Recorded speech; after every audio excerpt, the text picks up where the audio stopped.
तो नमस्कार दोस्तों, स्वागत है आपका हमारे इस एक और नए वीडियो में। लास्ट वीडियो में हमने डिस्कस करा था कि जनरल एंट्री किस तरीके से की जाएगी एक शेयर इशू करती है कंपनी तब। अब हम एक क्वेश्चन उठा के देख लेते हैं जिससे थोड़ा सा हमें और क्लियर हो जाएगा कि जो जनरल एंट्री है वो किस तरीके से बनेगी। तो यहाँ पर एक क्वेश्चन है हमारे पास में जिसमें वो बता रहा है कि Rama company issued 50,000 equity shares of ₹10 each. उसके पास में कितने शेयर है? 50,000 इक्विटी शेयर है जो कि कितने के हैं? 10 रुपए ईच के, यानी हर एक शेयर कितने का है? 10 रुपए का। और टोटल 50,000 इक्विटी शेयर्स हैं। यहां पर payable as follows: ₹3 on application, 3 रुपए वो एप्लीकेशन के साथ में मांग रहा है। ₹2 ऑन अलॉटमेंट, 2 रुपए अलॉटमेंट के साथ में मांग रहा है। And ₹5 on first and final call, और 5 रुपए वो फर्स्ट एंड फाइनल कॉल पे मांग रहा है। तो देखिए इस तरीके से वो जो 10 रुपए हैं वो मांगे गए हैं। 10 रुपए एक साथ में ना मांगकर टुकड़ों में मांगा गया है। तो देखिए अब क्या बोल रहा है, ये बोल रहा है कि सभी के सभी शेयर जो हैं वो सब्सक्राइब्ड हो चुके हैं और हमने सभी को क्या कर दिया है?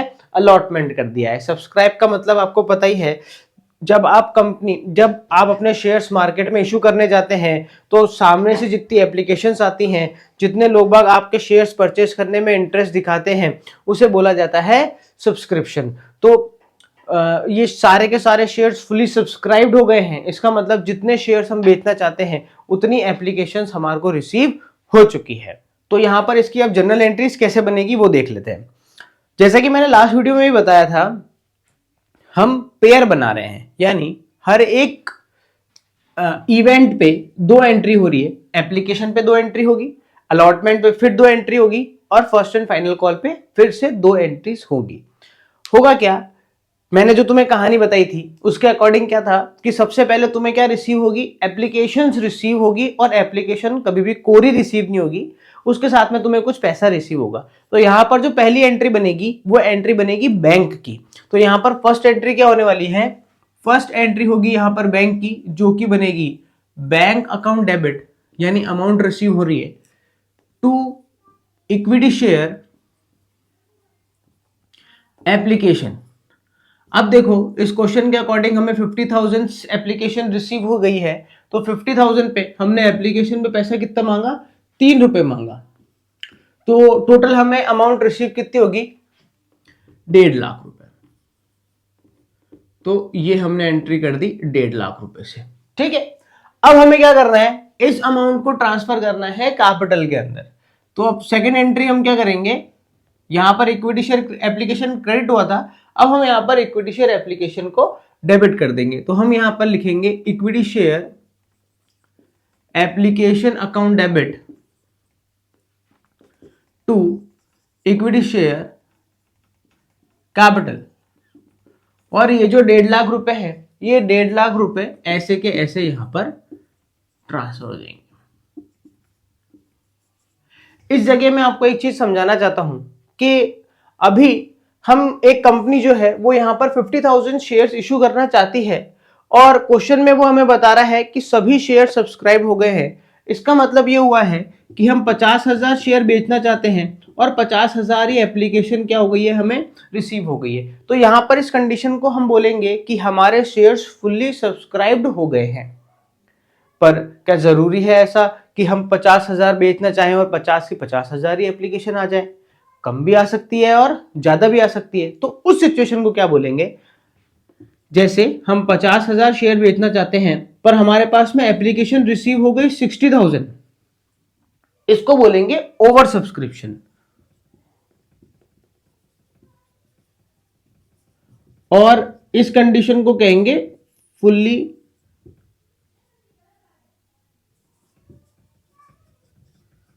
सब्सक्राइब। ज्यादा एप्लीकेशन रिसीव हुई है, ओवर सब्सक्राइब्ड। अगर कम एप्लीकेशन रिसीव हुई है, यानी हम शेयर इशू तो करना चाहते हैं 50,000 पर हमारे पास में एप्लीकेशन रिसीव हुई है 48,000 रुपीज की, तो इसे कहेंगे अंडर सब्सक्रिप्शन। Under subscription. तो या तो फुल्ली सब्सक्राइब होगा, या ओवर सब्सक्राइब्ड होगा, या फिर अंडर सब्सक्राइब्ड होगा। ये जो हमारा क्वेश्चन है इसमें हो रहा है फुल्ली सब्सक्राइब्ड। आगे हम और क्वेश्चन देखेंगे जिसमें ओवर सब्सक्राइब भी होगा और अंडर सब्सक्राइब भी होगा, उसको हम किस तरीके से अमाउंट किस तरीके, जनरल एंट्रीज तो वही होगी इसके अंदर भी, पर अमाउंट को किस तरीके से एडजस्ट करना है वो हम देखेंगे। अब क्वेश्चन में आगे बढ़ते हैं। हमने एप्लीकेशन की जो दोनों एंट्रीज हैं वो दोनों एंट्रीज यहां पर कर दी है। अब हम बढ़ते हैं अलॉटमेंट की तरफ। जब भी आप अलॉटमेंट या आगे फर्स्ट और सेकंड कॉल की तरफ जाएंगे तो इन सारी कंडीशन में अब पहले हम कॉल करेंगे और पहले हम कैपिटल की एंट्री करेंगे, उसके बाद हम बैंक की एंट्री करेंगे। सिर्फ एक एप्लीकेशन ही ऐसी कंडीशन है जिसमें पहले बैंक की एंट्री होती है, उसके बाद में कैपिटल की एंट्री होगी। इसके बाद में जितनी भी एंट्रीज आप करते जाएंगे वो पहले तो कैपिटल की एंट्री होगी और उसके बाद में जाके बैंक की एंट्री होगी। तो देखिए अब हम करते हैं अलॉटमेंट, और अलॉटमेंट पे हम कैसा पैसे मांगेंगे, ये same to same entry capital वाली यहां पर लिखेंगे, बस नाम बदल देंगे। Equity share allotment account debit to equity share capital. Amount कितनी लिखेंगे, जितनी अलॉटमेंट पे मांगी है। अलॉटमेंट पे मांगे हैं इसने ₹2, यानी 50,000 इंटू ₹2, तो ये हो जाएगी 1 लाख रुपीस। अब इसके बाद में हम बात कर लेते हैं फोर्थ एंट्री की। फोर्थ एंट्री हो जाएगी बैंक वाली। हमने पहले पैसे मांगे, पहले ड्यू करे और फिर हमें वो पैसे रिसीव हो गए हैं। तो अब हम यहां पर वही सेम बैंक की entry, bank account debit to equity share allotment, और वही 1 लाख रुपए हमारे को यहां पर रिसीव हो गए हैं। इस तरीके से तुम्हारा अलॉटमेंट भी कंप्लीट हो जाता है। ये अलॉटमेंट भी कंप्लीट हो गया दोस्तों। अब हम आगे बढ़ते हैं फर्स्ट एंड फाइनल कॉल की तरफ। तो ये जो दो एंट्री हमने यहां पर बनाई है, यही दोनों की दोनों एंट्रीज यहां पर एज इट इज कॉपी हो जाएगी, बस नाम बदल देना। क्या करेंगे, पहले ड्यू करेंगे इक्विटी शेयर अलॉटमेंट, सॉरी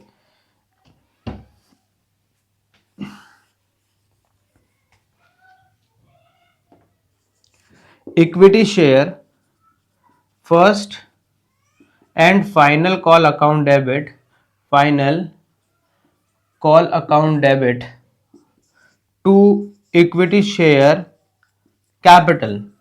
यहां पर वो पैसे मांग रहा है 50,000 शेयरों पर ₹5 के हिसाब से, तो ये टोटल मांग रहा है 2.5 लाख रुपए। ये आ गए आपके पास में 2.5 लाख रुपए। अब हमने अभी ड्यू करा है, अब हमारे को पैसा रिसीव होगा, तो अब हम बैंक की एंट्री करेंगे, और बैंक की एंट्री यहां पर वही bank account debit to equity share first and final call, और ये आपके 2.5 लाख रुपए ऐसे कैसे ही।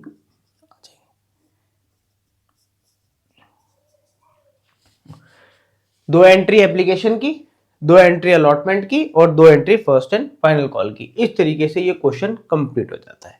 अब ये क्वेश्चन बिल्कुल बेसिक क्वेश्चन है दोस्तों, जनरली ऐसा क्वेश्चन नहीं आता है, ये अपन ने समझने के लिए करा है। जो क्वेश्चन आएंगे वो क्वेश्चन आएंगे प्रीमियम वाले। अब ये प्रीमियम क्या होता है, मैंने पहले ही बताया था कि हमारा 10 रुपए का शेयर है। इस क्वेश्चन में जैसे 10 रुपए का शेयर है और हमने 10 ही रुपए में क्या कर दिया, उसको इशू कर दिया, तो ये हो गया हमारा एट पार। अगर हम इस 10 रुपए के शेयर को 12 रुपए, 13 रुपए या 15 रुपए, यानी इसकी फेस वैल्यू से ज्यादा में अगर इशू करेंगे तो वो कहलाएगा आपका इशू एट प्रीमियम। अगर हम 10 रुपए से कम में उसको इशू करेंगे तो वो हो जाएगा डिस्काउंट। अब हम यहां पर क्वेश्चन देखने वाले हैं कि जब हम कोई शेयर इशू करते हैं पब्लिक के अंदर एट प्रीमियम में, तो जनरल एंट्री किस तरीके से जनरल एंट्री में चेंज आएगा और किस तरीके से हम वो क्वेश्चन करेंगे वो देख लेते हैं। तो देखिए डिफरेंस क्या होता है दोनों में। सबसे पहले जो एंट्री में डिफरेंस होगा मैं आपको वो समझा देता हूं। एक डमी क्वेश्चन लेके देखते हैं कि एक कंपनी है XYZ लिमिटेड, और वो कंपनी अपने 10,000 इक्विटी शेयर्स इशू करना चाहती है। 10,000 इक्विटी शेयर्स इशू करना चाहती है मार्केट के अंदर, और हर एक शेयर है 10 रुपीज ईच का, 10 रुपए ईच का, पर वो इसमें 2 रुपए एक्स्ट्रा ले रही है प्रीमियम के। तो वो ये शेयर इशू कर रही है 12 रुपए के अंदर, ठीक है, 2 रुपए यहां पर प्रीमियम है। या तो वो आपको क्वेश्चन में बताएगा कि वो क्वेश्चन किस स्टेज पे ले रहा है। स्टेज से मेरा मतलब है वो एप्लीकेशन के साथ में ये प्रीमियम का पैसा ले रहा है, या वो अलॉटमेंट के साथ में ये प्रीमियम का पैसा ले रहा है, या वो कॉल्स पे प्रीमियम का पैसा ले रहा है। वो चाहे तो 2 रुपए एक साथ में मांग सकता है, वो चाहे तो 1-1 रुपए करके पैसा मांग सकता है। तो यहां पर अगर क्वेश्चन मेंशन है तो हम जिस समय वो प्रीमियम का पैसा मांगा गया है सिर्फ उस ही स्टेज की एंट्री में चेंज आएगा, बाकी किसी भी एंट्री में कोई भी चेंज नहीं किया जाएगा। और अगर आपको क्वेश्चन में वो मेंशन नहीं करता है कि ये जो प्रीमियम के 2 रुपए हैं ये वो किस स्टेज पे मांग रहा है, तो आप डिफॉल्ट ये मान के चलेंगे कि ये जो प्रीमियम का पैसा है 2 रुपए, ये किस समय मांगा गया है, अलॉटमेंट के समय मांगा गया है। तो यहां पर हम जनरल एंट्री करके देख लेते हैं। तो यहां पर देखिए हम ऐसा मान लेते हैं कि 3 रुपए उसने एप्लीकेशन पे मांगे और वो 5 रुपए अलॉटमेंट पे मांग रहा है, और इसके बाद में 4 रुपए वो फर्स्ट कॉल पे मांग रहा है। देखिए कैसे हो गए, टोटल ये हो गए ना 7 और 5 12, देखो 12 रुपए हो गए।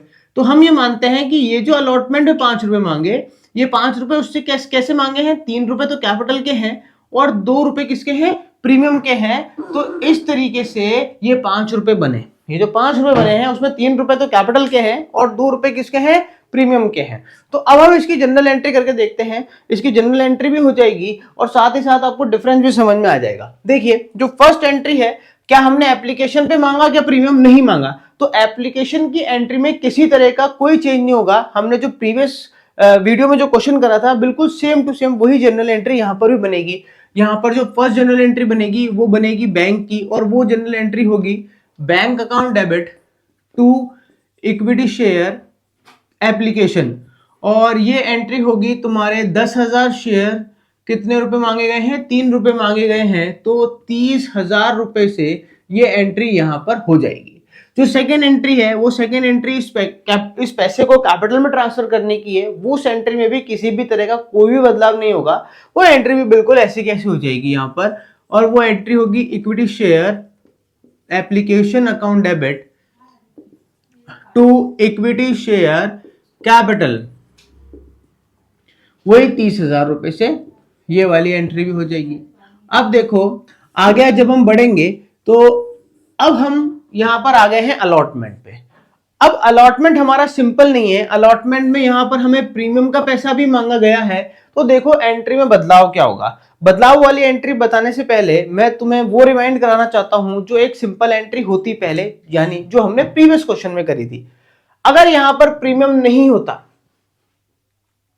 अगर यहां पर प्रीमियम नहीं होता तो तुम क्या एंट्री करते, पहले ड्यू की एंट्री करते ना, और ड्यू की एंट्री क्या करते, equity share allotment account debit to equity share capital.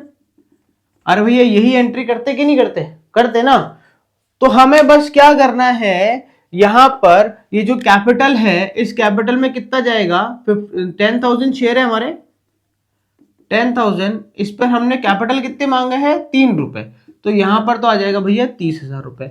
अब यहां पर हम सिर्फ कैपिटल का पैसा ही नहीं मांग रहे हैं, हम यहां पर प्रीमियम का पैसा भी मांग रहे हैं। तो यहां पर क्रेडिट साइड में एक और अमाउंट आ जाएगी, और वो आ जाएगी टू सिक्योरिटी प्रीमियम के नाम से, टू सिक्योरिटी प्रीमियम। देखो एंट्री वही की वही है, मैंने बस बीच में सिक्योरिटी प्रीमियम घुसा दिया, और यहां पर मैंने 10,000 शेयरों पे 2 रुपए के हिसाब से 20,000 रुपए किसके मांग लिए, प्रीमियम के।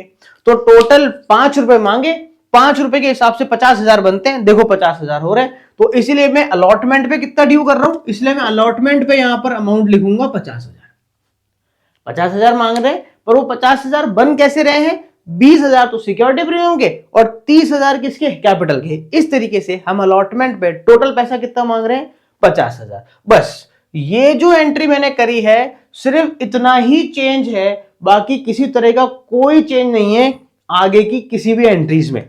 अब जो इसके बाद वाली एंट्री आएगी वो एंट्री आएगी पैसा रिसीव होने की। उस एंट्री में कोई बदलाव नहीं होगा, हम सीधे सीधे लिख देंगे bank account debit to equity share allotment. हम पहले भी वही एंट्री कर रहे हैं, अभी भी वही एंट्री कर रहे हैं, बस अमाउंट यहां पर कितनी आ जाएगी 50,000, क्योंकि हमने मांगे 50,000 तो हमें मिलेंगे भी कितना 50,000 ही मिलेगा। इसके बाद में अब हम फर्स्ट कॉल मांग लेते हैं। फर्स्ट कॉल में किसी तरह का कोई प्रीमियम नहीं है तो उसकी जनरल एंट्री में भी कोई बदलाव नहीं होगा, जनरल एंट्री बिल्कुल वैसी की वैसी आ जाएगी, सेम टू सेम जैसी पहले हम करते। पहले ड्यू की एंट्री हो जाएगी और वो हो जा रही है equity share first and final call account debit to equity share capital. और यहां पर हमने 10,000 शेयरों पर 4 रुपए मांगे हैं, तो टोटल हम यहां पर 40,000 रुपए मांग रहे हैं फर्स्ट एंड फाइनल कॉल पे। और क्वेश्चन के अकॉर्डिंग हमें वो सारे के सारे पैसे रिसीव भी हो चुके हैं, तो यहां पर जो बैंक वाली एंट्री है वो हो जाएगी bank account debit to equity share first and final call, और ये अमाउंट आ जाएगी आपकी 40,000। और इस तरीके से जो डिफरेंस है दोनों में वो आपको देखना है, और ये प्रीमियम वाली बात खत्म हो जाती है। यहां पर पूरे क्वेश्चन में कोई भी चेंज नहीं है, एज इट इज क्वेश्चन चल रहा है, सिर्फ और सिर्फ जिस समय सिक्योरिटी प्रीमियम मांगा गया है उस समय की एंट्री में चेंज हो जाएगा। अब आप बोलो कि यहां पर तो अलॉटमेंट में प्रीमियम मांगा है, अलॉटमेंट की बजाय हम प्रीमियम मांगते सेकंड कॉल में, सॉरी फर्स्ट कॉल में, तो जनरल एंट्री में क्या चेंज होता? तो ये जो ब्लू वाली जो हमने लिखा है सिक्योरिटी प्रीमियम, ये हमने किस एंट्री में लिखा है? कैपिटल वाली एंट्री में, बैंक वाली एंट्री में तो नहीं लिखा ना। तो अगर हमने ये सिक्योरिटी प्रीमियम अलॉटमेंट पे ना मांगकर फर्स्ट कॉल पे मांगा होता तो ये सिक्योरिटी प्रीमियम यहां से हटके जो अलॉटमेंट, जो फर्स्ट कॉल की ड्यू वाली एंट्री है, उस ड्यू वाली एंट्री में 2 यहां पर आ जाता, 2 सिक्योरिटी प्रीमियम रिजर्व 20,000 रुपीज। और अगर हमने इसको एप्लीकेशन पे मांगा होता तो ये अलॉटमेंट के यहां पर आ जाता, कैपिटल के साथ में आ जाता 2 सिक्योरिटी प्रीमियम रिजर्व। याद रखना, इसको कभी भी बैंक वाली एंट्री के साथ में मत लिखना, इसको हमेशा कैपिटल वाली एंट्री के साथ में लिखना। ये कैपिटल का छोटा भाई है, इसको ऐसे याद रख सकते हो कि ये कैपिटल का क्या है, छोटा भाई है, उसके साथ ही रहेगा। देखो यहां पर भी हमने साथ साथ लिखा है ना, यहां पर दोनों साथ साथ लिखे हैं ना, साथ साथ है, तो जनरल एंट्री में भी क्या है, दोनों साथ साथ है। हमेशा कैपिटल के साथ में लिखना, इसको कभी भी बैंक वाली एंट्री के साथ में मत लिखना। सिक्योरिटी प्रीमियम को बच्चे बहुत बार गलती कर देते हैं, जनरल एंट्री में इसको बैंक वाली एंट्री के साथ में लिखते हैं, वहां नहीं लिखना। तो दोस्तों इसी के साथ में हमारा सिक्योरिटी प्रीमियम भी खत्म हो चुका है यहाँ पर। अब हम आगे क्वेश्चन देखेंगे ओवर सब्सक्रिप्शन के और अंडर सब्सक्रिप्शन के। तो मिलते हैं नेक्स्ट वीडियो के अंदर।